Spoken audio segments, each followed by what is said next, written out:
প্রেসিডেন্সিতে ভাঙচুর, হামলা ঐতিহ্যশালী বেকার ল্যাবরেটরিতেও। অভিযোগ আক্রান্ত পড়ুয়া ও অধ্যাপকরা। অভিযোগের আঙুল তৃণমূল ছাত্র পরিষদের দিকে। প্রেসিডেন্সির ইতিহাসে লেখা হলো এক কলঙ্কজনক অধ্যায়। শুক্রবার সেই ঘটনার জন্য আচার্য হিসেবে ছাত্রছাত্রীদের কাছে ক্ষমা চেয়ে নিলেন রাজ্যপাল M K Narayanan.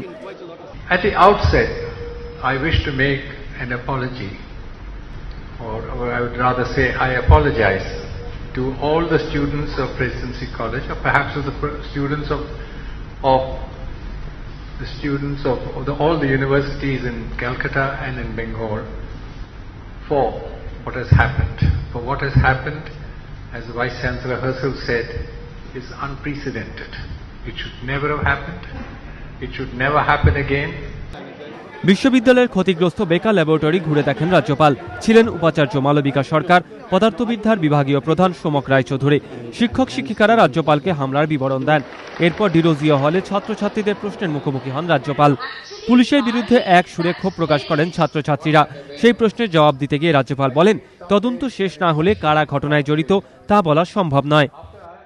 I think in all these matters, I would sort of adhere to the idea that let us investigate into what has happened. So I will wait to see what the police investigation reveals. I think there have been some arrests made, and what was behind the attack. বিশ্ববিদ্যালয় চত্বরে নিরাপত্তা নিয়ে প্রশ্ন তোলেন ছাত্রীরা। জবাবে কৌশলী রাজ্যপালের বক্তব্য, কলকাতা নয় গোটা দেশেরই একই অবস্থা। It's true across the world today, why not only in India, attacking the persona of an individual has become the norm.